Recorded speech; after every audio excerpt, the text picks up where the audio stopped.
Cette nuit, mes amis, j'ai eu une vision, j'ai eu un rêve. J'ai pensé aux hommes et leur place ici, sur la terre. Je me suis dit que, depuis qu'ils sont apparus, ils n'ont passé leur temps qu'à se haïr, à s'égorger, à se détester, bref, à ne faire que le mal. Mais pourquoi? Pourquoi, mes amis, pourquoi, je vous le demande, pourquoi s'obstiner à faire le mal, même dans notre quotidien?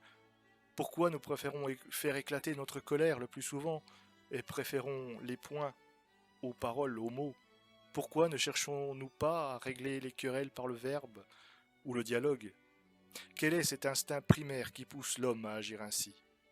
Et il n'y a nulle gloire à tirer d'un conflit, nulle fierté à célébrer une victoire acquise par la violence des armes. Cherchons plutôt à essayer de se connaître, à dialoguer, à découvrir, et plus que tout, à s'écouter mutuellement. La vie est déjà très courte et longue tout à la fois, pourquoi la passer à haïr son voisin? Alors oui, chacun a le droit d'avoir son opinion, sa religion, son idéologie, mais pourquoi vouloir l'imposer par la force des armes? Ceci dit, n'excluons pas le fait qu'il y a effectivement sur Terre des monstres, des assassins tapis dans l'ombre, prêts à tout pour nous violenter. C'est contre ces gens, malheureusement, qu'il faut employer la force. Mais même dans ce cas, il sera nécessaire de commencer par le dialogue, et n'utiliser la force que comme ultime recours, et seulement pour la défense, jamais pour l'attaque. Et lorsque vous remportez un conflit, que ce soit par la force, alors retirez-vous ou aidez celui que vous avez vaincu, montrez-lui que vous n'avez tiré aucune fierté à le vaincre, du moins de cette manière.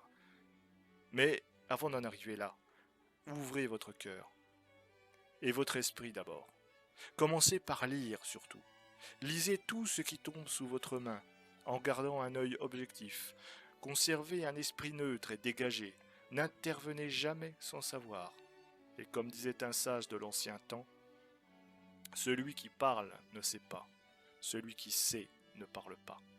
Apprenez tout au long de votre vie et refusez les idées toutes faites, les préjugés, les concepts préétablis. Même si on vous dit que vous n'êtes pas stable, que vous êtes changeant en tout, souvenez-vous, mes amis, souvenez-vous, que le navire pour flotter a besoin des vagues et des courants. Et c'est par cette manière que nous, frères humains, nous ferons la paix dans ce monde, et que cette terre sera soulagée. Alors n'écoutez votre cœur, et préférez la voie du dialogue toujours, et celle de la connaissance à jamais.